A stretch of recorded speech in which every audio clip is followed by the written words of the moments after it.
الحمد لله نحمده ونستعينه ونستغفره ونعوذ بالله من شرور أنفسنا ومن سيئات أعمالنا من يهده الله فلا مضل له وما يضلل فلا هادي له وأشهد أن لا إله إلا الله وأشهد أن محمدا عبده ورسوله. We begin by praising Allah. We praise Him, we seek His help, and we ask for His forgiveness, and we take refuge with Allah from the evil of ourselves and from the evil consequence of our evil actions. Whomsoever God guides, no one can misguide, and whomsoever Allah leaves to go astray, no one can guide. And I testify that Allah alone is worthy of worship, and that Muhammad sallallahu alayhi wasallam is His servant and His messenger. My first talk tonight is about why I came to Islam. Yeah? Okay. So let me introduce a little bit about myself, where I come from. I was born, my mother christened me Anthony Wadsworth Gavin Green. Now Wadsworth is a strange name, in England anyway, because it's not an English name, it's a Polish name. My mother is Polish, actually, completely Polish. And when she was, I don't know, 2 or 3 years old, the Second World War broke out, and she had to leave Poland, and from Poland she emigrated to Iran, and from Iran to Kenya. And actually, my father was a colonial administrator. It was not long ago that Britain, of course, had one of the biggest empires the world has ever seen. They said, as they said, the sun never set on the British Empire. And now look at the British Empire. Yeah, all we have left. Hong Kong went back in 1999 or 1998, and now all we have is a few islands in the Atlantic where there's more sheep than people. The Falkland Islands. We had a big battle over that. Some sheep. You know, that's it. But you know, that's one of the signs actually from God. In the Quran, Allah says, travel the earth and see the end of those people who rejected faith. See the end of people whose power and strength was actually greater than yours. More numerous, more powerful, their buildings were more magnificent, but you can travel the earth and you can see the ruins of those civilizations and see what has become of them. This is the reality, of course, that civilizations come and civilizations go, but there are some truths that always endure. So anyway, my father was a colonial administrator in Tanzania. It's in East Africa, and that's where I was born in 1964 in Tanzania. I don't remember anything of Tanzania, but I was born in Tanzania in Dar es Salaam. Now when I was young, very young, then we moved, when I was 2 years old, we moved to UK, because Tanzania got its independence. And my father then began to work for Barclays Bank International, and he used to travel the world. And when I was 10 years old, we moved to Cairo, and my father was sent there in order to set up Barclays Bank in Cairo. So that's a little bit about my background. So when I say I come from, you know, the upper middle class, this is the type of thing. When I was 10 years old, I was sent to boarding school. Boarding school is a place where, you know, some people like it, some people don't. I didn't like it. I never liked boarding school. But that's where I went when I was 10 years old. And that's where I spent most of my life for the next 10 years until I was 19. And except for my holidays, which we used to spend in Egypt. So my father also spent a long time in Egypt, a lot longer than most people normally stay abroad as expatriates. But we lived in Egypt for 10 years. So Egypt was my home.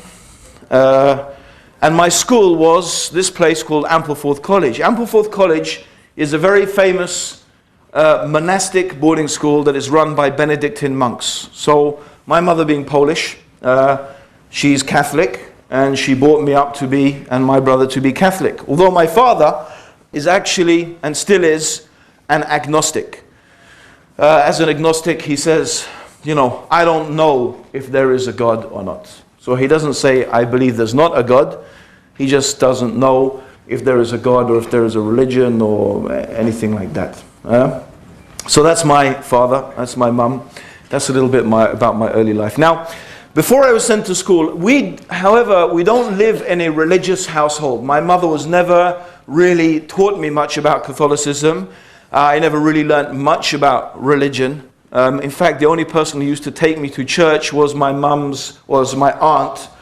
We knew her as Aunt Zosha, and she used to take me and my brother to church regularly, but my mother never bothered. And so that's all we got, really. But I remember the first sort of piece of information I ever really got about religion, and was when my mother, obviously thinking it was about time she taught me something in order to prepare me to go to this school, this monastic boarding school, she decided to teach me one of the Roman Catholic prayers. It's called Hail Mary, the Roman Catholic prayer. They have two main prayers. One is, you find it in the Gospel, or in the Gospels, which is called the Our Father, and the other is called Hail Mary. So she teaches me the Hail Mary, and as far as I remember, it goes something like this. Hail Mary, Mother of God, blessed art thou amongst women, and blessed is the fruit of thy womb, Jesus. Now, when she got to the bit, Hail Mary, Mother of God, as an 8-year-old, and I remember thinking to myself, Mother of God? What's that mean? God has a mummy? And I'm thinking in my head, God has a mum? So I'm thinking God is supposed to be eternal, without beginning, without end, and God has a mummy. How? Okay, I didn't really get that. But then, when your mum tells you something at that age, you believe it absolutely. You don't question what your mum tells you, because what your mum tells you, you just accept it. So instead of, I just said, I figured it out in my head. I said, if Mary is the mother of God, the only way that can work is she must be a bigger God than God. To give birth to God, she has to be a bigger God than God. So I think, okay, so I just put that. But that was actually my first question. The first question that came to me, and it still remains as valid today in reality, was that first question. And it wasn't the end of my questions. And people often ask me, if you didn't hate your school so much, do you think you would have become Muslim? Well, I don't know if hating my school had anything to do with me becoming Muslim, but it certainly had a lot to do with me questioning the paradigms or the things that I was being taught at that school. And I have to say I didn't really enjoy school. I never really quite understood why I had been sent to this monastery, perched on the edge of the Yorkshire Moors, this desolate place in the middle of nowhere. And this is where I had to spend most of my life here. I could never really quite understand that. And actually, that caused me to question a lot of things. Now, some of those things are to do with what we call religion. And if you came to my talk yesterday, you'll remember how I challenged the whole concept of what religion is. That in reality, a person's religion or deen, their way of life, is more than just what we normally consider to be religion in the narrow sense. But what was my religion was, obviously, I was a Christian and I was a Catholic. And there were things I went on to question more and more. Of course, the issue of the Trinity was continually perplexing. And I was always trying to find out and think about ways to make sense of the Trinity. And of course, there are a whole load of examples that are given to you. The Trinity is like, for example, water. Water is ice, and water is steam, and water is water. But, this is all water, but they are in different sort of states. And they say, well, that's the Trinity. Or, like a human being, you have a mind, a body, and a soul. Or the egg, you have the shell of the egg, you have the yolk of the egg, you have the white of the egg. All right? I remember once my mother had a candle stand with 3 candles, and I thought, okay, maybe this is like the Trinity. Okay, 3 candles in one candle stand, right? So I myself was always trying to find ways to make sense of the Trinity. But in many different ways, you realize that none of those examples actually can really apply.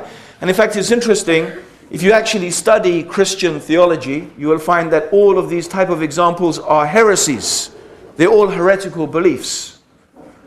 Because none of them actually accurately represent the Trinity at all.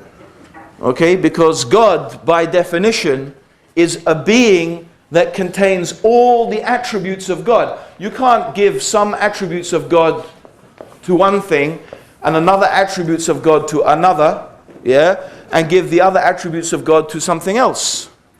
Because what we call God contains all the attributes of God. Right? So you can't have God the infinite, God the eternal, God the creator, and that's one God. And then you have God the loving, God the merciful, God the forgiving as another part of God. Because God has to contain all of those attributes. That's why the example of water doesn't work. Why? Because steam is hot and steam rises. And so the steam has different attributes from the ice, which is cold. Right? And the other, the water in its normal state has different attributes. But God is the one that contains all of the attributes simultaneously. So anything we describe as God has to have all the attributes of God, not just some of them. So you look in the example of the egg, of the human, of the candle, or whatever you think, you'll see none of them actually apply. But these are things that people just try to imagine to make sense of something that actually does not make sense. And the most knowledgeable monks, they would say, listen, this is a mystery and you just have to believe it. That's really what they would say. They said there is no logical explanation. This is a mystery and you just have to believe it. But really, I think, for most of us, just have to believe it just doesn't, as we say, it doesn't cut the mustard. It's not something we can really accept in a day and an age where we are constantly taught to question things and so on and so forth. Just believe it certainly didn't really go down well with me. And there were other things that are specific to the Catholic Church. For example, I could never really understand why I had to go and confess my sins to a priest. Right? And I think most of us at school couldn't understand that either. Because we lived with the monks. We live with them every day. So we realized that these monks were just like us, human beings. They made mistakes. In fact, in reality, we realized that most of them had big problems. In fact, we reckon that a good number of them became monks because they just wanted to run away from the world. They didn't want to deal with things. So we found that really these monks were not these holy people, and this is not something my mother could never understand this. When I used to complain about my housemaster, she would say, yeah, well, he can't. I don't believe you. He's a priest. So what do you mean? I'm telling you, no, he's a priest. Priests don't do things like that. And really, that's the attitude. The attitude of your average Catholic is like that. The priest can't do anything because he is, he is almost some holy person. And why shouldn't he be? Because what is the priest doing? I mean, this priest gets a piece of ordinary bread, yeah, and he gets some wine, and they do this ritual called the Mass, right?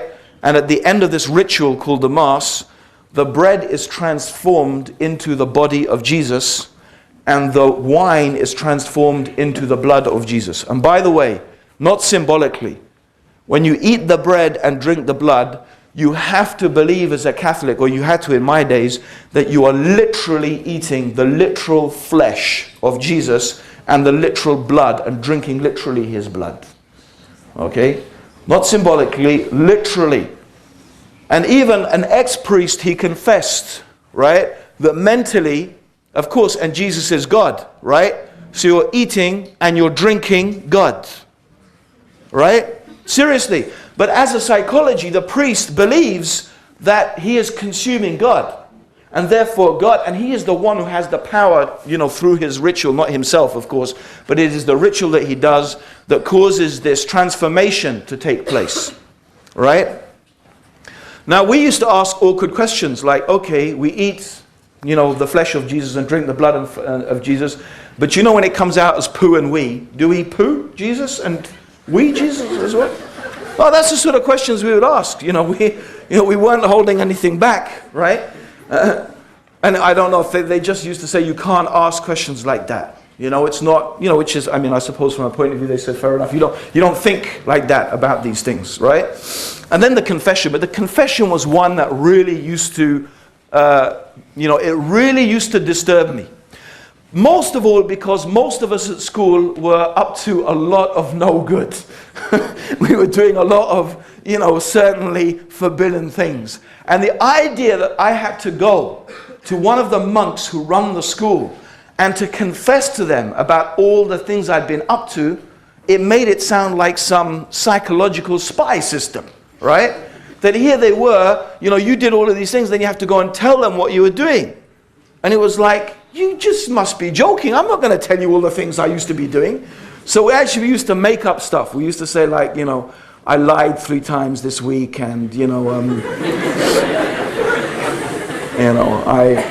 I was rude to such and such, and I felt jealous because this guy had a better stereo than me, and forgive me, Father, for I have sinned. He says, my son, say 3 Hail Marys and 5 Our Fathers, and think deeply about the bad things you've done. I'm going, yeah. All right. And the other thing I didn't get is the forgive me, Father, for I have sinned. Because I didn't just get why I have to tell the priest. This is what I really didn't get. Why do I have to tell? And I went to the abbot. To the abbot, he's the top guy. You even probably say the top dog, right? Because they wear a dog collar, right? They call it the top dog, yeah. And you say, I said to him, listen, why do I have to come and confess my sins to you? Why? Because, what's so good about you that I have to confess my sins to you? Why can't I just ask God, oh God, I've been really bad, please forgive me? He said, yes, you can ask God if you want to, but if you just ask God, you can't be sure that God is going to forgive you. And again, I didn't say anything to him, but in my mind I'm thinking, so I can't be sure that God's going to forgive me, but I can be sure that he's going to listen to you, right? I'm saying no. Because I know between you and me there's no difference. There's nothing that makes you more holy than me, right? Now, in the meantime, I want to say something else that is going on. I am experiencing something else in terms of religion. And what I'm experiencing is something dramatically different. Now, in spite of the fact that monks take vows of poverty and chastity. Poverty, because they don't own any property. Every piece of property that they have, any gift that someone gives to them, actually belongs to the monastery. It does not belong to that monk. So they take vows of poverty, right? And they take vows of chastity, which means they never marry, okay? And so they live actually, in spite of these vows of poverty and chastity, they lived very, very comfortable lives, in fact, right? And the whole church and the rituals of the church are really surrounded by a paraphernalia of rites and rituals. I mean, if you've ever been to a mass, right? There's the singing and there's the chanting and there's the incense and, I used to be the altar boy. You have to hand the bread and the wine and you have to cover, everything has a little, you have the chalice and I can't remember what you have. You had to cover it this and you had to move it just in a certain way. You had to turn the cup 1/3 of a degree. I remember explaining all of this stuff to a friend of mine, a Muslim friend of mine. And actually we were up in the forest in the night time. He said, I think we better go back to the car now because I'm scared. It sounds like some cannibalistic voodoo ritual, right? And the funny thing is that when he said that, right? When he said that, I thought to myself, it really does. I never thought of it before, right? But there's all this ritual. And then I'm going to Egypt. Now, Egypt, of course, is a Muslim country, right? And in our house, we had a very, very nice lifestyle, right? We had a driver to drive us around. We had a sufragi to tidy up the house, right? We had a cook to cook our food. Anyway, I want to focus on the cook, Ibrahim. Ibrahim is really one of the most beautiful people I have ever met. Okay? And he used to pray 5 times a day. And this is the thing that immediately I want to focus on that impressed me about Ibrahim. the prayer. You see, there am I going to this Catholic monastery, dealing with all of these things, and then I would come home, and what would we do? We'd find Ibrahim. The time would come for prayer. He would put his prayer mat down in the kitchen, and he would just start praying.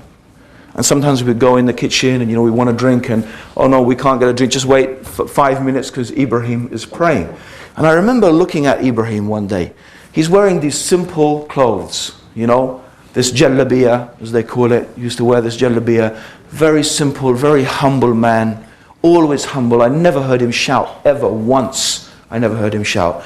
And then this prayer, I remember just watching him praying and just thinking, if you want to see someone who is worshipping God the way God should be worshipped, this is the way. Not the way they did it back in my school.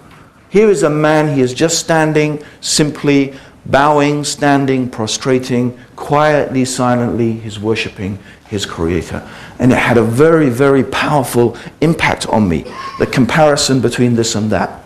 And the comparison, by the way, was not only in religious terms. You see, going to Egypt was a really big shock in my life.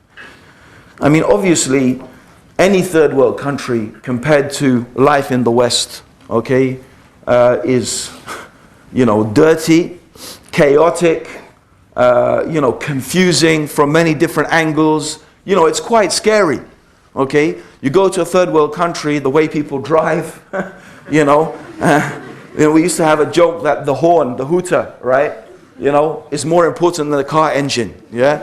You could push the car along, but if you didn't have a hooter, it was just, you wouldn't survive, And, it was like that, really crazy. And the life in so many ways was crazy. And I have to say, for the first 2 years, I couldn't stand it. I couldn't stand Egypt. And then, something happened. As I got a bit older and I settled down, I began to see what was going on. And then, as I suppose I moved into my teenage years, and I'm a sort of person who at that time used to think a lot and very deeply about all types of subjects, all types of things. And so one of the things I began to question, and I go back to my life in this monastic boarding school, is why am I here? Now, the question, why am I here, initially was a question, why am I here at this school? But then it soon moved on to a question as, why am I here on this earth?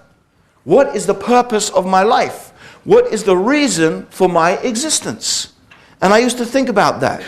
And then I figured, thinking about my school and what am I doing here and what am I supposed to do with my life, I sort of came to, I figured it out. I said, okay, I'm here at school so that I can work very hard and get good results for my A-levels, so I can go to a good university, preferably Oxford or Cambridge, but if not, another one, And then I can get a good job. Now, when I get a good job, I can earn enough money to send my kids back to Ampleforth College, so that they can study hard and get good results, so they can go to a good university, so they can get a good job, and they can go back and say they can earn enough money to send their kids back to Ampleforth College so that they can work. And I thought, my God, my existence is only to perpetuate the Roman Catholic middle class, section of British society. I thought, is that the purpose of my life? That's what it's for? It was really depressing. And I thought to myself, no, this can't be the purpose of life. This can't be the reason for our existence. And so there was two things going on here. Actually, what I was doing was I was fundamentally questioning the whole premise of Western society. Because ultimately, basically, that's Western society. It's just to work hard. You're just a cog in the machine. That's all you are. You're just a cog in the machine. As those days Pink Floyd used to sing, all in all, you're just another brick in the wall. And it was so true.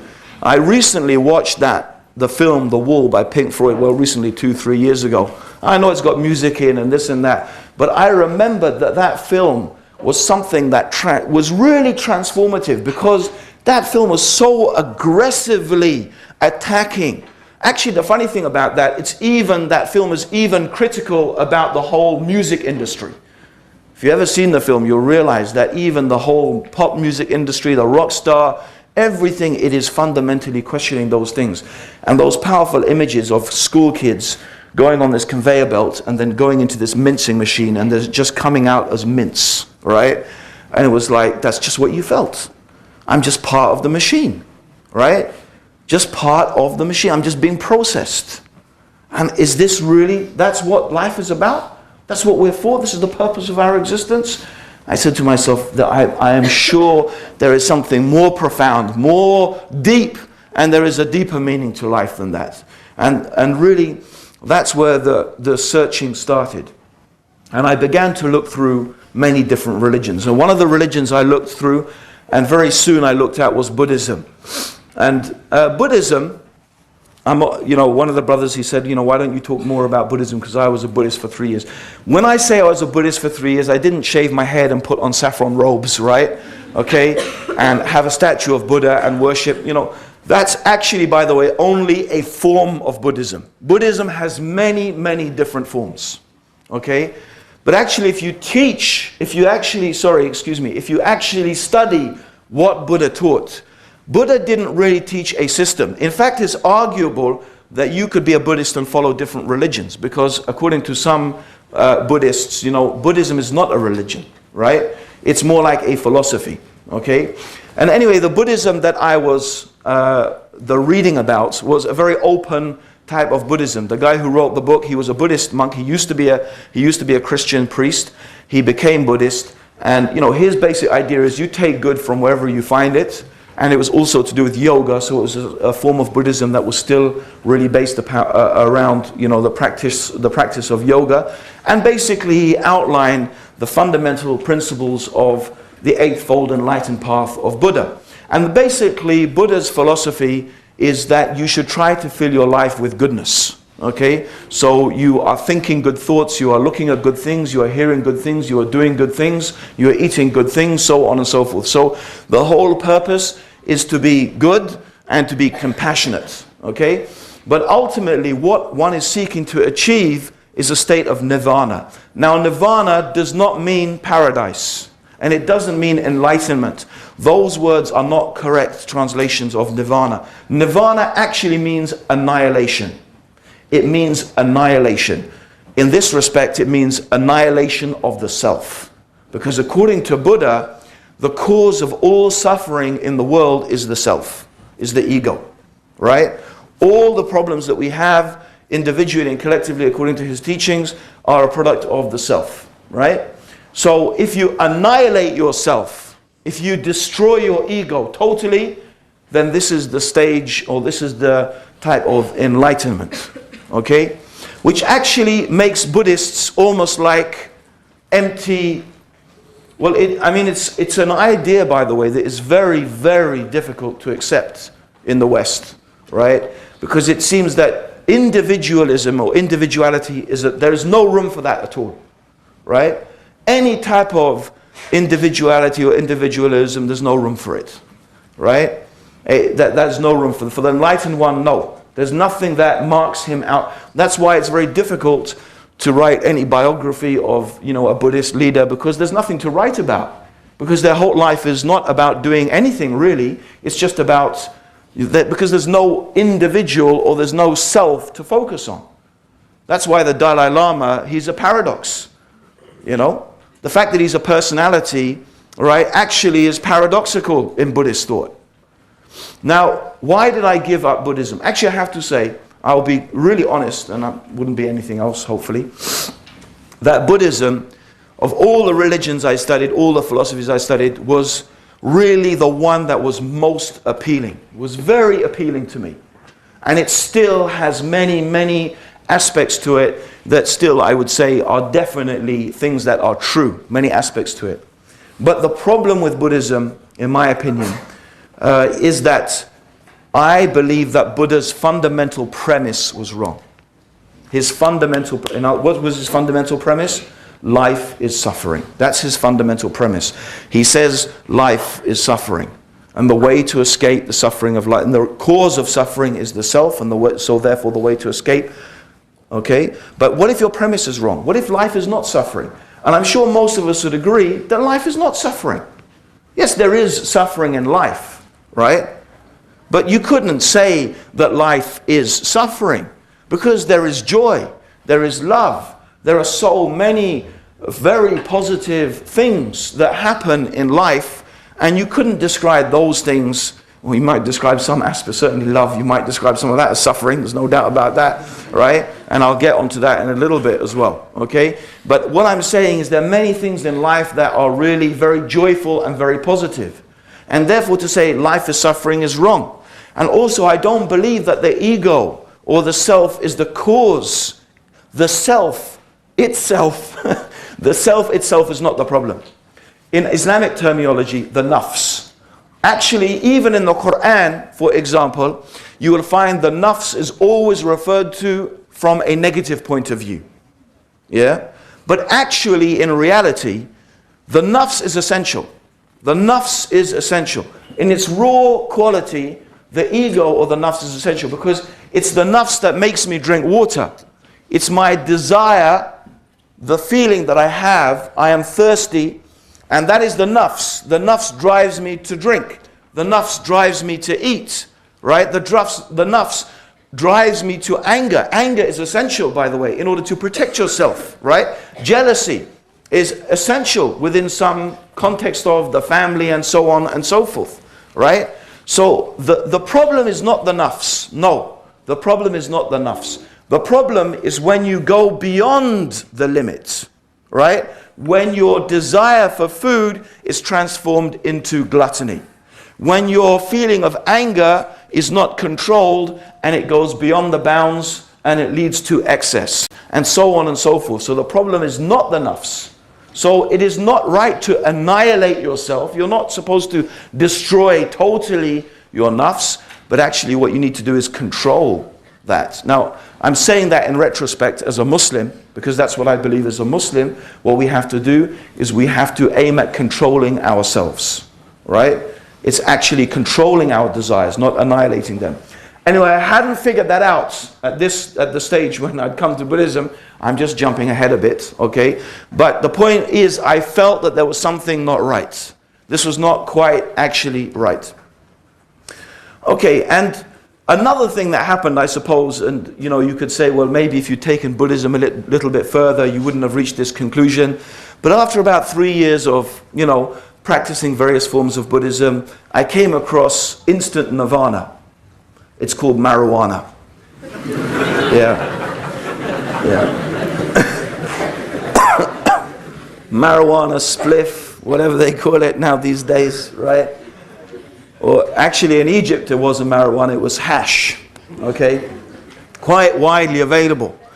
And I had always assiduously avoided these things, and you know, my parents, good parents, warned me, you know, against drugs and getting into drugs, and you know, even if you take this soft drugs, it's only a route to hard drugs. But anyway, I don't even remember how it happened. My brother, quite to my shock, started smoking first.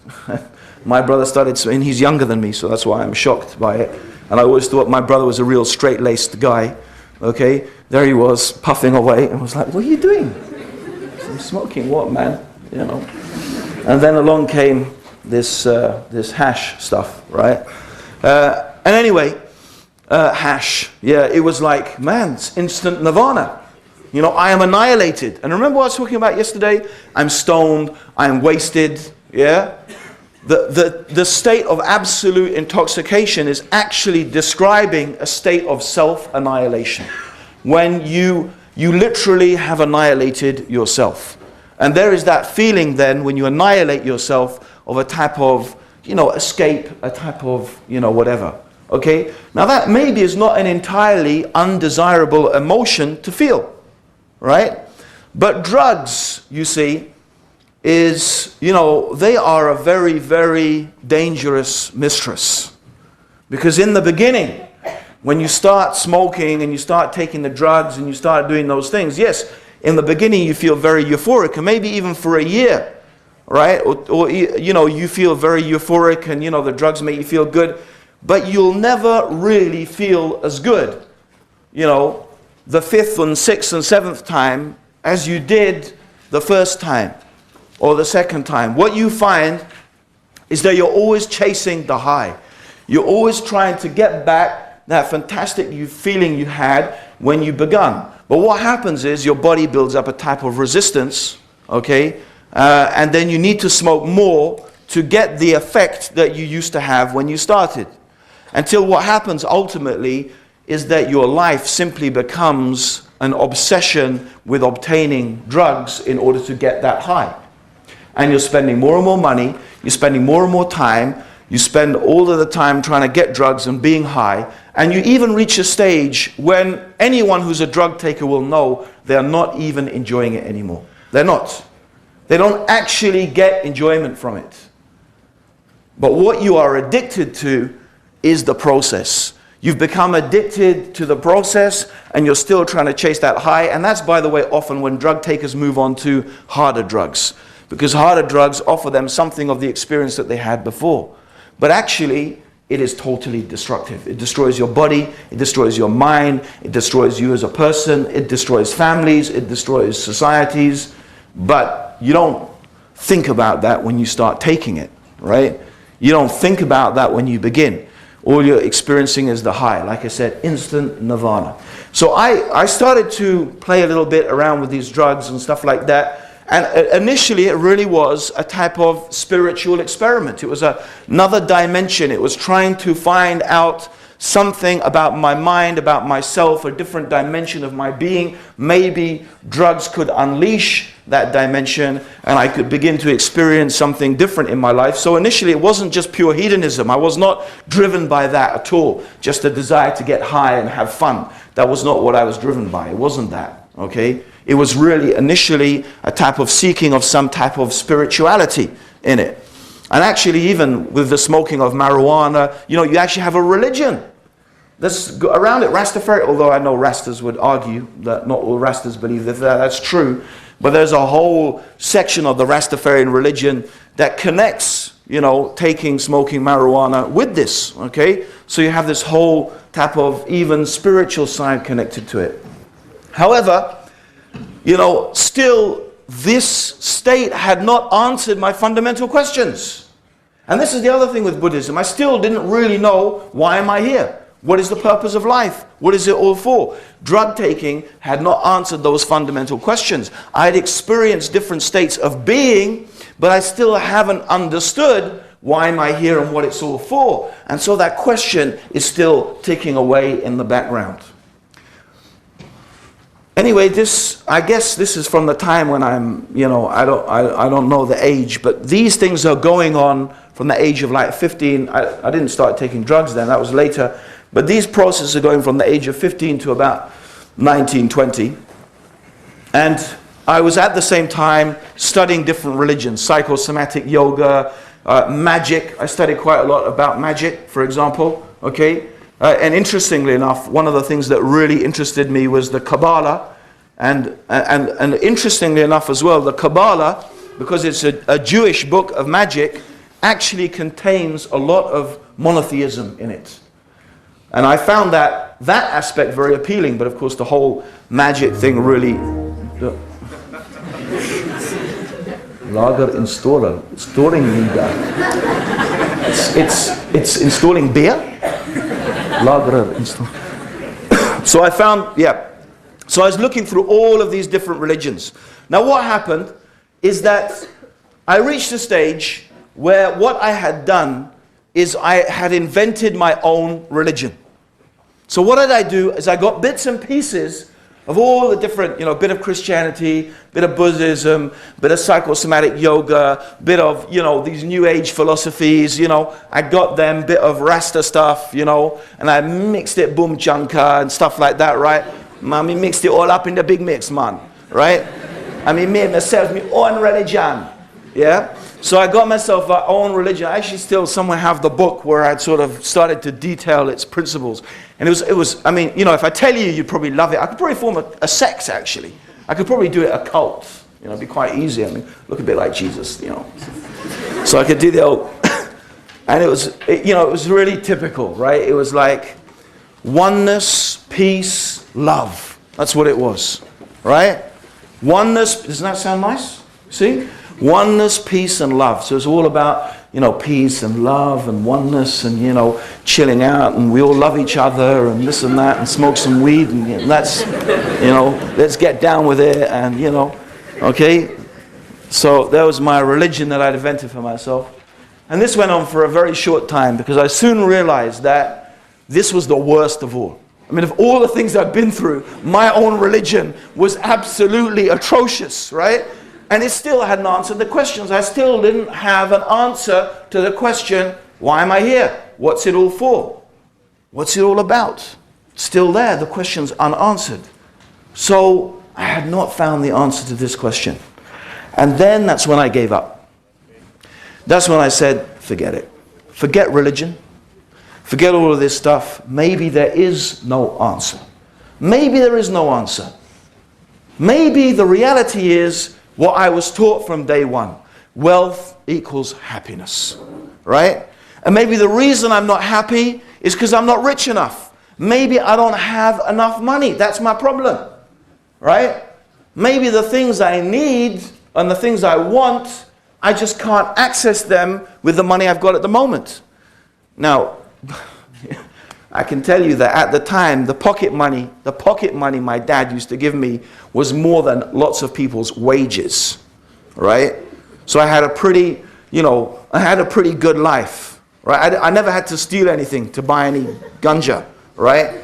I never had to do anything like that. I had a pretty, financially, I was pretty well off, right? Skiing in Saint Moritz, holidays in Club Méditerranée, c'est très joli, avec toutes les le JM, toutes les choses, c'est très beau. Okay, and so I had, we had a good life. Cook, suffragi, servant, driver. I mean, how much more rich do you... So I tell you, to give you an idea of how rich I thought I needed to be, I'm thinking private jet, yacht, private island, right? That's the type of rich I'm thinking I need to be in order to be happy. So I start thinking, okay, in order to really enjoy my life to the maximum, right, what I need to do is get the most amount of money with the minimum amount of effort, right? So why do I want to work hard for my money? Because that means I'm going to spend all my time working instead of my time enjoying. So that's a waste of time. So what I'm starting to think is my analytical mind starts kicking in. I start thinking, okay, let's look at history now. Who are the richest people in the world, right? And who did the least amount of work in order to get their money, right? So I started thinking, right, let's start with England, good old England, British Empire, Industrial Revolution, fifth richest country in the world. Oh man, that's just way too much hard work. Industrial revolution, capitalism, industry, this and that, conquest and, empire. And forget that, man. Germany, oh my God, the Germans, they work hard. And the Japanese, all they do is work. Forget the Japanese, right? Americans, the American dream, what's the American dream? You're a self-made millionaire, but you have to rise from the gutter and you make it for yourself. And again, it's just hard work. And then it hit me. Oh my God. Those Saudi Arabians, they've been sitting on their camels, right? Allahu Akbar, right? Praying to Allah, right? And they got all that wealth and all that money and all that work, and they did nothing. I said, that's the one. Maximum money, minimum work. I like that. Right?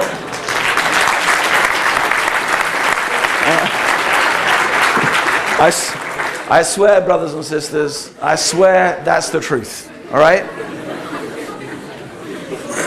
And I said, right, okay, Saudi Arabia. Okay, let's find out about these guys. They've got something, right? That's not coincidence. I don't believe that they got that oil just for nothing. There must be a reason that oil is there. So I started thinking, okay, Saudi Arabia, what's their religion? Oh, Islam. Yeah, I know that. I know Islam. A little bit about Islam, right? Quran, I know that's their book. So I went down there. And, I picked up the Quran. Anyway, I can say I picked up a translation of the Quran in English, okay? And I started to read it. Okay, I started to read the Quran in English. Now, I used to be, and I probably still am, a pretty fast reader. I can read But the reason is because when we lived in Egypt, you know, the TV was so rubbish, right? It was so bad, right? In fact, the TV set, it had this thick dust on it, right? It didn't get turned on, it didn't get used, it just used to sit there because we never used to watch it. And as a family, what do we used to do? We did a lot of reading, a lot of reading. Just to give you an idea how fast I can read. There's a book called Roots. You ever heard of that book, Roots, Alex Haley? Someone's shaking his head, you know, old school brother there, alhamdulillah. Roots is a big, thick book, you know, Harry Potter size, right? Okay, but it's a bit heavier than Harry Potter, you know. I read like 3/4 of Roots in half a night. Okay? Yeah, okay, I admit that I had just finished Carrie by Stephen King and I was so terrified I couldn't sleep, right? And I had to read through Roots just to take it out of my head. But I could still read that fast, right? Now the Quran, in terms of the actual words, it is about, you know, it depends how you count the words actually, but it's about 100,000 words long. Now that is not a lot. That's not a lot. 100,000 words is not a lot. It is about the size of a, you know, medium to small size novel these days, in terms of actual words, right? 2 weeks after picking the Quran up, I was still reading it and I still hadn't finished it. It was a book unlike I had ever read before. I mean, first of all, it doesn't have any structure that we're used to, right?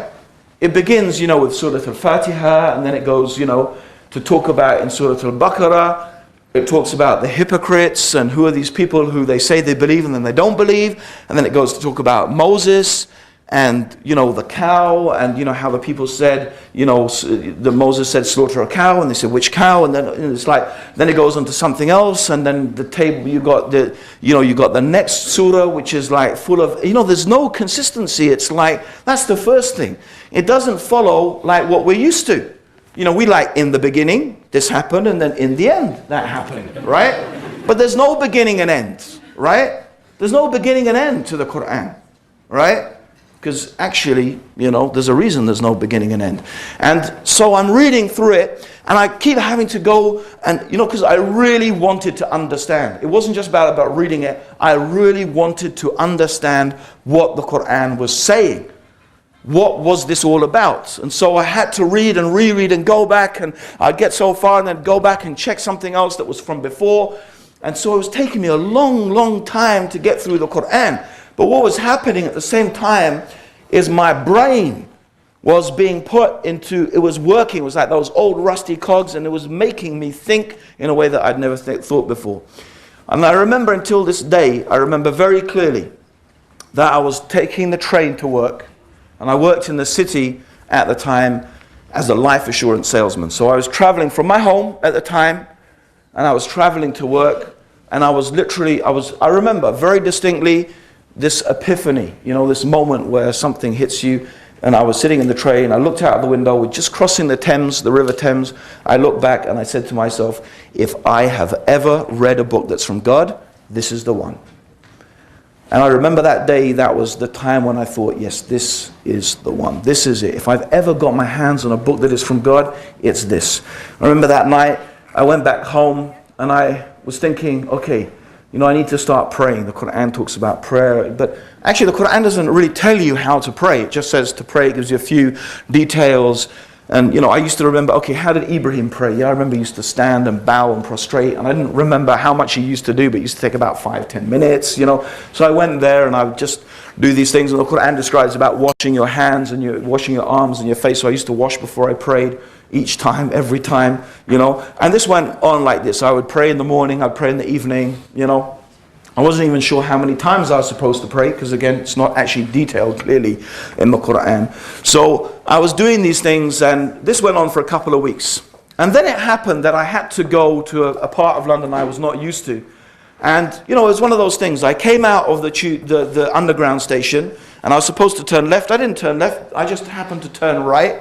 And I walked along, and there was a bookshop. And in the bookshop were all these books in Arabic and English, and they were about Islam, and they were about, you know, so I thought, oh, that looks, I have to come and have a look at that. So I went off to do what I had to do, went back the other way.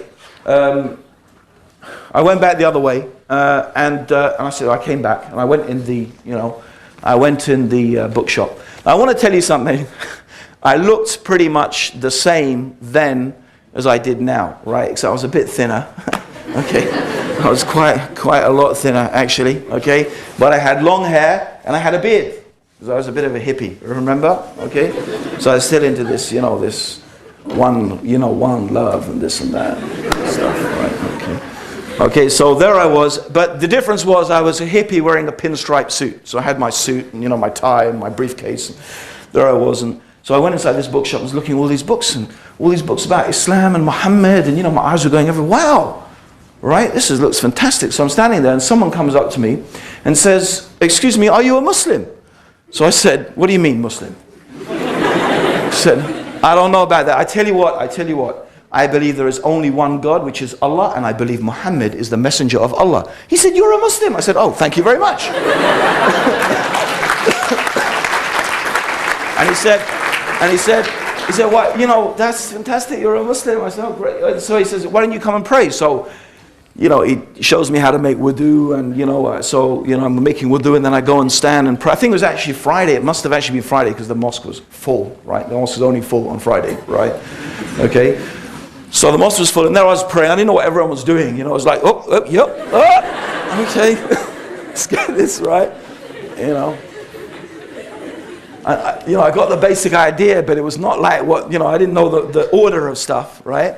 So, but I do remember, anyway, after the prayer, I think I took Shahada with the Imam. I don't really remember. It was all a bit of a blur, to tell you the truth. And I went downstairs afterwards, and it was fantastic. Every Muslim brother wanted to teach me the entirety of Islam in 5 minutes, right? And they would give me, they're saying, "Brother," they literally gave me bits of, they were writing the prayer out for me, right? And saying, here's this, here's this. And I had all these bits of paper with me about how to pray and this and that. But I do remember that everyone was just absolutely fantastic. They were so nice. I have to say, it was more or less an Arab mosque. And the Arabs, mashallah, they tend to be very welcoming like that, okay? And really, they treated me really fantastic. And I remember coming out of that feeling like I'd got this shower from the inside. I was feeling really good, really fantastic. And I said, "Man, I'm feeling high, man. Forget this marijuana stuff, man. This is woo, this is good, right?" Anyway, 2 weeks, I'm going back and forth. I'm running to the mosque. I'm really trying to get to that mosque as much as possible. It's the only mosque I knew about. It was actually quite far to get to, but I went there and I was making friends and this and that. Anyway, the time came to see my girlfriend. I haven't mentioned my girlfriend yet, okay? But she gets a mention now, right? Okay, what can we say? She was studying in a university that was quite far away from London. And I used to go and visit her quite regularly. And I was working in the city in London, so it was about time I was going to go and visit. So what I did, went on the train, went up to Bristol, down to Bristol actually. Went to, met her at the train station, went to the house, and, went into the bathroom, right? Okay, made wudu, she didn't see that, and I just sort of thought, okay, started praying, right? So my girlfriend's sitting on the bed, right, and I'm finishing my prayers, and I turn around, she says, "What are you doing?" I said, "Oh yeah, I became Muslim." "You what?"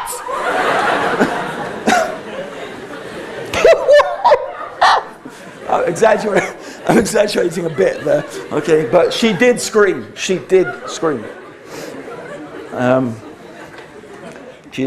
yeah. She screamed enough, and she was upset enough for something to happen, which was, in many ways, a very important thing that happened in my life. A very sad thing, but a very important thing. I'm sure any one of you, which I hope, the Muslims, I do not wish this upon anyone. I do not wish upon my sons or my daughters or any Muslim to get into this whole girlfriend, boyfriend rubbish, because it is rubbish, right? It is heart-rendering, it's soul-destroying, right? There is nothing nice about it except perhaps the sex, right? Okay, but all the other stuff that comes along with it, right? The jealousy, I'm just being honest, sorry if it embarrassed anyone. The jealousy, the stuff that comes with it, it's just terrible. It really is terrible, okay? And I don't wish that upon any human being, in fact. What I wish upon human beings is that they do what is right, the right thing to do, and that's to get married. Right? If someone cares about you, you should get married, and you should live together, and you should share a life together, and that's what you should do, right? And that's something that God has given blessings to, right? Whereas as for this girlfriend, boyfriend stuff, you know, anyway. So what happened was, I stopped practicing Islam, because I was afraid that if I kept practicing Islam, I would lose her. And at the time, really in reality, she was probably, in terms of my personal relationships, the most important human being to me in my life. And we had a truly amazing relationship. You know, the other thing which I haven't discussed, of course, like I suppose any thinking teenager will think a lot about love and what is love and what does love mean. And that was another thing that I was totally obsessed with. And I thought I'd found love with her. And, you know, I don't want to go into it, but it was very intense and we were very, very close. And so when she freaked out, it was like, okay, I'm going to have to put this on the side and this and that and whatever. And anyway, I just gave up practicing Islam. I didn't say I wasn't Muslim anymore. In fact, I remember that once I was at a party and I was so drunk and I was sitting there talking to people about Islam. And there was this group of 5 or 6 people. There was 5 or 6 people and I was telling them, you know, Islam is really good and you have to read the Quran and this, and they were going, yeah, tell us more, right? And I was saying, I can't, I'm just too drunk. Yes. Read the Quran, yeah, it's good, you know, right? That's what my life was, right? My life was really like that. So I still believed in it and I would even talk to people about it, but I didn't practice, I didn't do anything. But in reality, that was the worst state I had ever been in, because the worst condition you could ever be in is when you know the truth and you don't live according to the truth. That's the worst thing, right? That's worse than not knowing the truth. When you know it and you don't live it, that is the worst. And that is when I started to take more and more. Actually, this is the time when I really almost became a junkie, because the reality was that I really literally knew every morning I'd wake up, I'd say, I have to pray. I have to pray. But then I was running away from that, right? And what also happened was things began almost from that time to deteriorate between me and my girlfriend. Things got worse and worse and worse, okay? So I'm taking more and more stuff and I'm trying to live in this cloud, because that's all I'm creating for myself, a bubble. I don't want to face reality. My relationship with my girlfriend's getting bad. Anyway, this goes on for 2 years. 2 years, right? Now, 2 years, everything comes to a head, right? My girlfriend is in Spain because she's studying Spanish and she has to go to a Spanish-speaking country. And I know there's something going on between her and some other guy. I know it, but I'm not ready to face it. I don't want to face up to that. You know, I'm just hiding away from it. And I know something's going on. Anyway, my life is a mess. My parents retired in Portugal. They left Egypt, they went to Portugal, they retired there. They're not Portuguese, but they went to retire there. So I thought, forget this, I'm going to Portugal. I'm going to stay with my parents. I'm going to get away from this, you know, all this confusion in my life. And there I am. And my girlfriend is supposed to join me. And 2 weeks pass and I've heard nothing. Not a phone call, nothing, right? I don't wish this upon anybody. It was terrible, right? And what am I doing? I'm working in the garden, right? Doing some stuff for my mum. 2 weeks have passed. I don't hear. And again, it's one of those moments, those epiphany, you know, those moments when something happens. And I'm working in the garden. And I'm just thinking, you know what? You know why your life is a mess? You know. Your life is a mess because you know that Islam is the truth. You know you should be praying 5 times a day. And you're not doing it. That's the only reason. There's nothing else. That's why your life is a mess. So I made this prayer. I said, oh God, oh Allah, please let my girlfriend, I didn't say my girlfriend, I mentioned her name of course, but I don't want to mention her name, but I said, let my girlfriend phone. Just let her phone, please. If she phones today, I swear to you, I swear, I will pray 5 times a day. I don't promise I can stop smoking spliff or having sex, but I swear I will pray 5 times a day. I swear, I promise, please. Right? So anyway, I made this prayer, right? So anyway, I go have lunch, come back in the garden, I'm working away, and my dad comes. He says, Ant, that's what he used to call me, Ant, right? It's, you know, my girlfriend, it was my girlfriend on the phone, right? So, wow, I dropped the spade, I went upstairs. You know, the funny thing was, I don't even remember what she said. I was just going, all I was thinking, I have to pray now. That's all I was thinking. That's all I was thinking. So, I put down the phone. I went, I took a bath, I took a ghusl, and brothers and sisters, that's when I started praying 5 times a day. And alhamdulillah, from that day until today, except, if I overslept or something, I've only missed, I will confess, once I missed my prayer on purpose. I could have prayed, but I didn't. Okay, what happened? That was very early on. But alhamdulillah, may Allah forgive me for that. But apart from that, I have never on purpose missed one of my 5 prayers. And that was 20-something 2 years ago now. Alhamdulillah. So, brothers and sisters, I know the brothers are saying it's Maghrib and this and that, but we're nearly finished, okay? So we have to finish this, inshallah. There's a few things I want to say before we go and pray, inshallah. Brothers and sisters, one of the things I want to say, right, is that really the difference between being a Muslim and not being a Muslim is really praying 5 times a day. It really, and that's why I count my becoming Muslim not from the day when I was 18 or 19 no, it's the day when I started praying 5 times a day. That is the day that I became Muslim. And the other thing I want to say is, listen, Allah has given us in Islam a program. I mean, literally, all you have to do is follow the program and your life will change. When I started praying 5 times a day, it changed my life. Prayer, when you do it with understanding, and when you do it with khushu', with awe and reverence before Allah, it will change your life. It should change your life. And it did. It changed my life, right? I gave up things. I gave up, I had the hash, there it was. I threw it in the garden. Right? Because you know what I used to do? I didn't know that it was haram. I didn't know it's forbidden. But I did come across this verse that said that don't approach prayer when you're intoxicated. So you know what I used to do? I used to pray the night prayer, Isha, right? Early as I could. Roll up some spliff, get stoned, this and that, right, whatever. Then I'd go to sleep, wake up in the morning, so I wasn't, still wasted in the morning, right? Of course, what happens is you smoke later and later and later, and then, and then I started realizing, wait a minute, there's just no way I can do both. There's no way. Anyway, I've made my promise to Allah, that is it, I'm not going to break it. So that's when I just gave it up, because I knew the 2 things. So I didn't even know it was haram. I just knew that you can't really be following Islam and taking this stuff at the same time. And when my girlfriend, she eventually came, because she came, I said, listen, I sat down with her, had a long talk with her. I said, listen, I've taken this religion seriously, so you're going to sleep in that room over there. I'm going to sleep in this room over here. Even my mum came up to me and said, what are you doing? My mum's a Catholic and this and that. I said, no. That's it. I said, the only way is you marry me. That's it. We get married. I'm not going to marry you unless you become Muslim and you're serious about it. You're not just doing it to marry me, right? So anyway, brothers and sisters, a lot more I could say, alhamdulillah, about where my journey went from there. Okay, and there's more things I could add about, the question, what did my parents say about all of this? Okay, that's another story, okay? But inshallah, brothers and sisters, that's a little bit about my journey to Islam. And I just want to finally say, brothers and sisters, I truly have to say that I don't know what I did to deserve to be Muslim. I don't know. Islam is such a blessing. How do I feel? How could you feel if you were dead and then you were after that alive?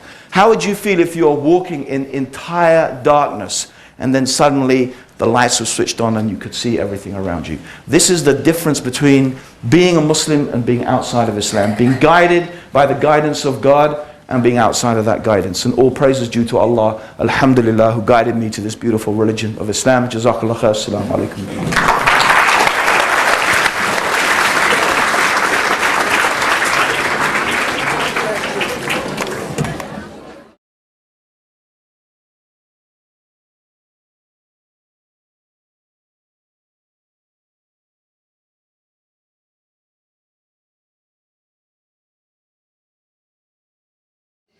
That's a very good question, brother, and may Allah reward you so much for asking that question. The question is, to repeat it, what does it actually take to be Muslim? And it's true that there are people who want to become Muslim, but they get scared because they think that becoming Muslim is going to involve like some weird ritual, right?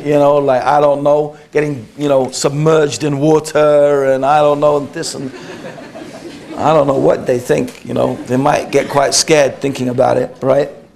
Okay? But it's actually very, very simple. Okay? Becoming a Muslim is very simple. You know, being a Muslim fundamentally is that you accept something. You accept that there is one God who has created the heavens and the earth, right? And that you should only worship the one God. And if you accept that Muhammad is the messenger of God, simply that is it, right? If that's what you accept, and that's what you believe to be true, right? Then simply all you do is you testify to that in front of some other Muslims. And you do that simply by repeating in front of some other Muslims, some witnesses, Ashhadu an la ilaha illallah wa ashhadu anna Muhammadan Rasulullah. So the most difficult bit is trying to say the Arabic, right? But apart from that, you're just saying you testify there is nothing worthy of worship except the one God, and Muhammad is the messenger of God. And after you say that, you have entered into the fold of Islam. Of course, once you have taken the Shahada, you've taken the testimony of faith, right? Then it is recommended that you wash yourself, you put on some clean clothes, and certainly you need to start learning, okay, to pray 5 times a day. Of course, you can't just pray automatically like that and learn everything. It takes time, but you start to try praying 5 times a day, and that's really it. That's all that it takes. And as you find out and as you learn, as you go along, you do your best to practice what you can, you know, as much as you can, as much as Allah subhanahu wa ta'ala permits you to do. So it's really that simple. You don't think I have to know all of these things and do all of these things. You don't. You just need to follow the steps. So alhamdulillah, does that answer the question, brother? Did I leave something else? I think that is basically really what it is. Very, very simple. And of course, if anyone does feel like becoming Muslim, alhamdulillah, tonight that would be fantastic as well. Inshallah, don't feel shy. You know, you never know how long your life is going to be, you know, so don't delay.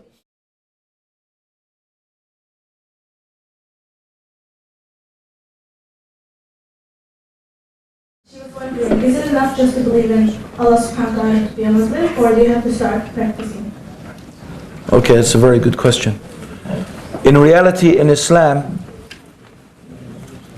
when we say Iman, which we translate Iman as faith, right? But the problem with translating is that often you lose the meaning of something. But actually, Iman is defined as the belief in the heart, the profession of the tongue, and the action of the limbs. It increases with obedience to God, and it decreases with disobedience to God. So this is the definition of Iman, right? So faith is something that if you have faith truly, and you truly believe in God, then that belief must manifest itself, or it must be present in some way in your actions. Yeah?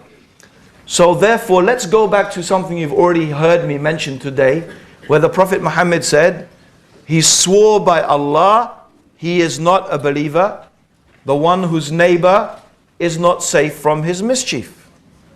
So the Prophet sallallahu alaihi wasallam, he is indicating that a person who believes cannot have this characteristic. In another narration, the Prophet Muhammad sallallahu alaihi wasallam said, the believer could steal, the believer could drink alcohol, the believer could be a coward, the believer could be a miser, but the believer could never be a liar. Yeah? Meaning there are some characteristics that it's not possible that someone who has faith, they could have these characteristics. In another narration, the Prophet said, whoever the signs of the hypocrite are for. When he speaks, he lies. When he makes a promise, he breaks it. When he is trusted with something, he betrays it. And when he argues, he is rude. So whoever has one of these has a characteristic of hypocrisy. Whoever has all of them is a complete hypocrite. Now a hypocrite is someone who what? They say they believe, but in their heart they don't believe. Yeah? So a person could say, I believe in Allah, but in reality what we mean in Islam is that the belief in God, the true belief in God, must produce some actions. If it doesn't, then that belief is not true. It's a hypocrisy. You are claiming something that is not true. And I will give you an example. Yeah? If one of the brothers How do you say fire in Norwegian? Vuur? Huh? Just guessing. Huh? Huh? How do you say fire, fire? Brand? Yeah, brand. Yeah? So, good? Yeah? Is that good? If someone comes in running, brand, yeah? And you just sit there, right? You think either the guy, he's a joke, yeah? It means you don't believe him, right? If you believe the man who's saying fire, fire, fire, what you gonna do? You're gonna run, yeah? This is the reality. Belief must translate itself into action, right? Now if there's something that prevents you, right? You're tied to your seat or, you know, or whatever, that's different, right? But if you really believe, you must have some action. And this is why, according to many scholars, the person who does not pray 5 times a day, when they leave prayer, it is like disbelieving. It's actually like this, it's like they've said, I've left Islam. And this is based upon what the Prophet said. The Prophet Muhammad sallallahu alayhi wasallam said, the difference between shirk and kufr and iman is as-salah, is the prayer.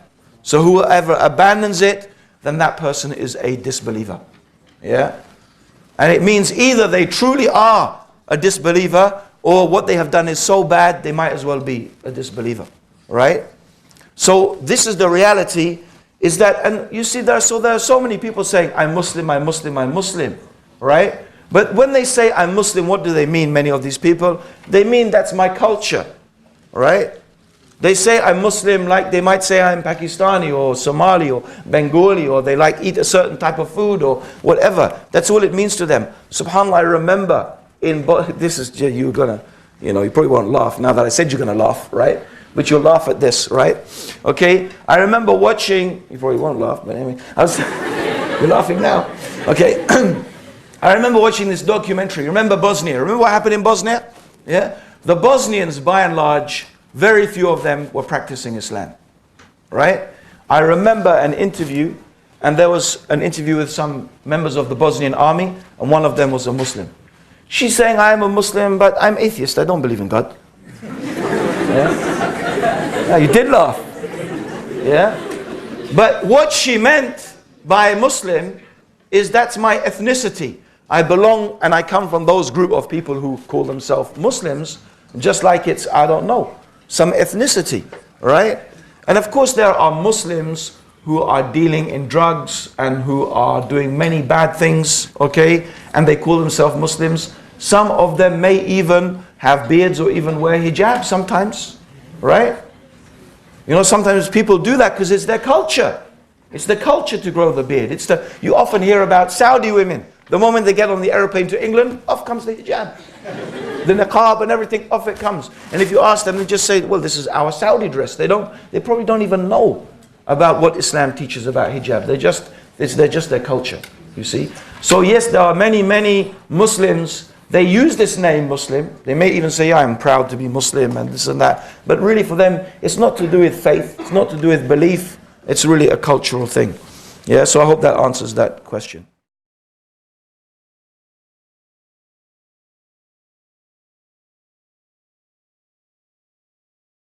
And my question to you is, what do you think is the most important thing in our religion if we don't include the prayer in our practice? It's a point well taken, right? Is that, you know, even myself here, I'm saying the prayer, and I use the prayer as an example, right? But if you, in the context, I hope, of everything I've said today, you will have also picked up that I emphasized, when I was talking about my own story, the importance of prayer with understanding and with khushu', right? So I emphasize that, because a prayer that is without understanding, and the prayer that is without sincerity and humility to Allah is not going to change anything about your life. Actually, it will probably make your life more difficult, right? Because you'll just be thinking, oh, I have to pray and this and that, and it does nothing. Well, you don't get any feedback from that, right? So yes, the inner dimension is really important. And it is something that we have to develop. But this is the beautiful thing, in my opinion, about Islam. Many religions you will find either emphasize almost totally on the inward dimension. love and compassion and this and that, and how you actually worship God physically with it. It doesn't matter. You can clap, you can sing, you can sit in your home, you can do whatever, right? It doesn't matter, right? So there's some religions that just concentrate on these inner dimensions. And other religions, okay, it's just an externalities. As long as you follow the law, you do the things, you follow the rituals, you follow the things, that's what's important. Bit by bit, and what it means, it's irrelevant. Yeah? But Islam, and these are both important actually, the ritual and the inner dimension are essential for the complete religious experience. It's maybe only Islam, maybe there are other religions that really brings these two together. Right? But it is a tendency for us to concentrate only on the external aspects and leave the internal development, which is very, very important. Yeah, but I would not say, I think it's a mistake to say either or. That's a mistake. Actually, it has to be both internal and external at the same time. That is the right way. And Allah knows best. Jazakallah khair.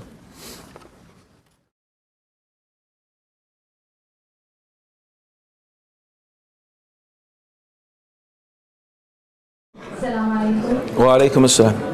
I have a question, and my story is like similar to yours. My mother is a Christian, and my father is atheist. And before Islam, I had so good contact with them. But when I came to Islam, they are so much against me. They don't want to have contact with me. They don't want me to live with them. And in Islam, it's forbidden to live alone. Yeah. So what should I do? How should I talk to them? Okay, how long has this been? 1 year. 1 year. Okay. Let me tell you something about my story. Yeah? Okay. Okay, the question was, the sister says, I've been Muslim. She's been a Muslim now for a year. We found that her parents don't talk to her. And she has been, even she can't live with her parents. They don't want her to live in the house. Okay. So what shall we do? What shall I do? I'm not allowed to live alone. No, you can, sister. First of all, you are allowed to live alone. It's no problem. You can do that. Alhamdulillah. It's not haram. Okay? But let me tell you about what happened to me. Right? When I became Muslim. Right? When you go back to my story, remember my girlfriend, she came over and my mum said, why are you staying here and this and that? Right? Okay. So from there, if we pick it up, right? So I now beginning to, I'm talking to, I feel so good about, subhanAllah, praying and following Islam. You know what I think? All I need to do is explain this to my parents and they will accept it. Because who could not want to follow this beautiful way of life? Right? But anyway, my parents didn't take it very well, when I started explaining to them, and I'm not eating, I only eat halal food now. Maybe I'm going to take over the house, maybe. I don't know. Okay, so I say I can only eat halal food, and this and that. And so many things. I can't drink alcohol, and I don't go to the parties. And you used to be such a good dancer, they say to me, it's such a shame. So all of these things. So my mum, she comes to me. She says to me, and if you want to be religious, why don't you go and live in a monastery? Why don't you go live in a monastery? I said, this is not Islam. You see, in Islam, we live in the world. We work, we live in the world, we do jobs, and we still try to worship God. We don't believe that in our religion, you run away and live in a mountain or this and that. So it's not Islam, right? She said, anyway, I've come here to tell you that since you hate us so much, and since you hate everything about us so much, we have instructed the solicitors to take you out of the will. Yeah, meaning you will not inherit anything from us anymore. Okay, so it's like, thanks, Mum. Yeah, I didn't say that, that's what I'm thinking. Okay. So, that was what they said to me. I actually, alhamdulillah, I didn't care. I said, so Allah, He's going to look after me. That's more important. Even my dad reached a stage, he said the same thing. You better leave. You better go back to London because really, we've had enough of you and you need to go back to London and this and that. Okay? So, things were not very good between my parents for a while. And then something changed. Right? It wasn't getting married, actually. Okay, because actually after I got married, then something happened between me and my mum which was even worse. She said something to insult the Prophet ﷺ, and I just went crazy. Okay, to tell you the truth, I just went crazy. I smashed some things and this. I couldn't even talk to her. I was so angry, right? And this was just the day before I was leaving. I was staying with them. And after that, my mum didn't talk to me for about a year. But you know what changed all of this? Yeah? When the first baby came. Yeah? Okay? Abdullah, he's not here. Okay, he'd be so embarrassed. Okay? But because he's 18 now, drives a car and stuff like that. You know, but when the first baby came, believe me, it changed everything. You know, because it puts it all into perspective. This is the grandchild. You know, I would really have to say that if you get married, sister, and you have kids and still your parents are not talking to you, then probably your parents are not the sort of people that really are worth having contact with, right? Because they must have hearts made of stone, right? I mean, it must be literally. Or maybe they're Vikings or something, I don't know. Tough people. No, I'm just joking about the Vikings. No, but I mean, seriously, sister, they must, you know, I really think that, you know, I've said this to so many people, and in fact, I know many other sisters, brothers in Islam who exactly the same story. One of my good friends, the same thing. His wife was a convert to Islam. Her mother totally stopped talking to her, had nothing to do with her. Then the first baby came, and that's it, everything changed. And so it's a story that you find quite often, you know, it repeats itself. My relationship with my parents now is better than it has ever been in my life. Okay? You see, because what I have tried to do is both explain to my parents and show them through example the way that Islam teaches me to behave towards my parents, right? In fact, I gave my book. I've tried to give my mother and dad so much dawah, but the best book I ever gave her is called Mother. And you know what this book has? Verses of Quran and hadith and some poetry about how you treat your mother in Islam, you know?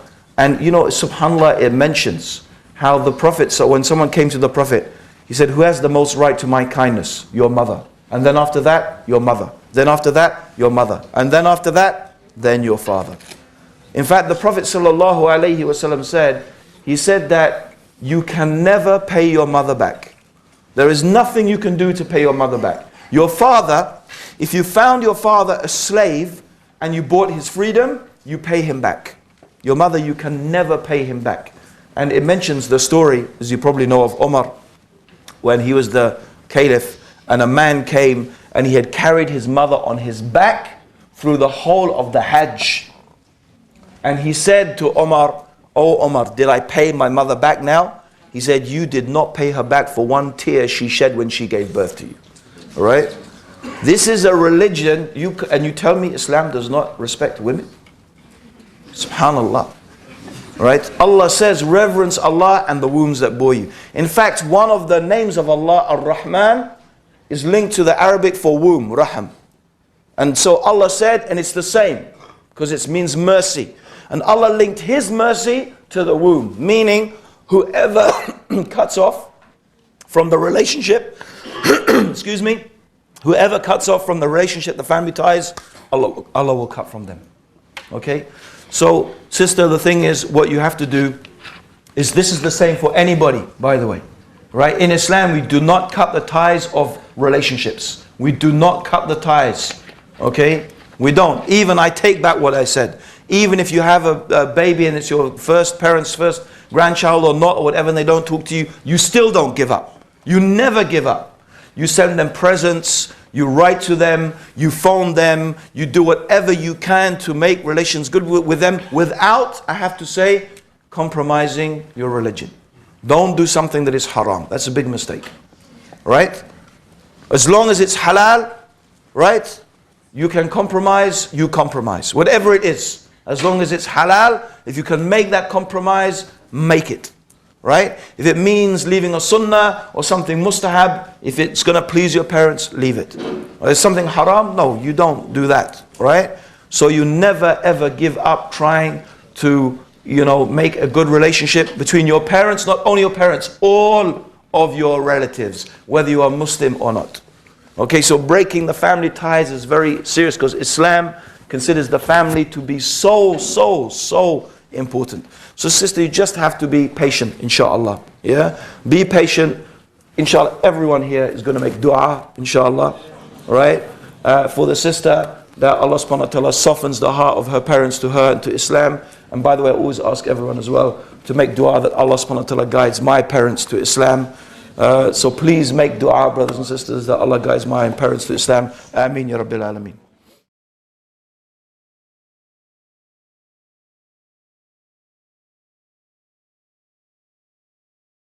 Okay, if you are a Muslim girl, you pray 5 times a day, fast and so on. Are you then a bad Muslim if you don't wear the headscarf, hijab? How important is the headscarf? Okay, that's a big question. Okay, you know, sometimes a question like this is very difficult to answer. You know, because everyone has different circumstances, everyone has different, you know, conditions. It's not always easy to answer a question like that because I don't know this person's particular circumstances, right? But you know what? There's a way I like you to think about this, brothers and sisters. You know, don't just think about how bad is the sin. Yeah? How bad is it that I don't wear hijab? No. Think about how great is the one who you are disobeying. That's what you need to think about. Don't think about how bad is the sin. Think about how great is the one you are disobeying. You know, Allah is telling you to do something because it is good for you. You don't always know why that thing is good for you. But if Allah subhanahu wa ta'ala ordered you with that, then that's something because it's good. And in a sense, whenever we disobey Allah, it's almost as if we are saying, you know, I don't really believe what you're saying, Allah. I don't really agree with that. That in a sense, I know it's because of our desires and our weakness and, you know, whatever. But in reality, think about the reasons why you don't wear hijab or you don't do whatever it is you're supposed to do in Islam. Even pray. How many people, I wonder, okay, they don't even pray in the office or they don't pray at work and they wait and they go back home and they think they can join all their prayers together at the end of the day. Right? Why don't they pray in the office? Really, most of the time, brothers and sisters, the reason you don't pray is because you haven't got the guts to do it. That's what it is. It's not because, oh, they won't let me pray. Okay? They won't stop you going to the toilet or they won't stop you doing this and that. The reality is, have you got the guts to bring a prayer mat, lie it out next to your desk and just pray? What are they going to do? Really? Okay? So a lot of these issues, brothers and sisters, really come down to our iman. That we are sometimes more concerned with what people think than what Allah subhanahu wa ta'ala wants us to do. So I think that, you know, I don't really want to go into how bad it is and this and that. Whatever Allah told us to do as much as you can. Right? As much as you can. You know, if you stand in front of Allah, in your heart, whether you have an excuse or not.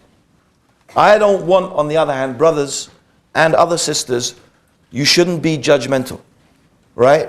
You shouldn't be judgmental and think, oh, this sister, she is no good, you know, because she doesn't wear hijab. You don't know that. Okay, you don't know that. You don't know what her circumstances are. Maybe she just needs the support and love and whatever. You don't know what it is. Okay? So I'm not making, you know, something, but I would really encourage everyone to obey Allah as much as you possibly can. You know? And whatever Allah has told you, leave it, well then leave it. You know, alhamdulillah.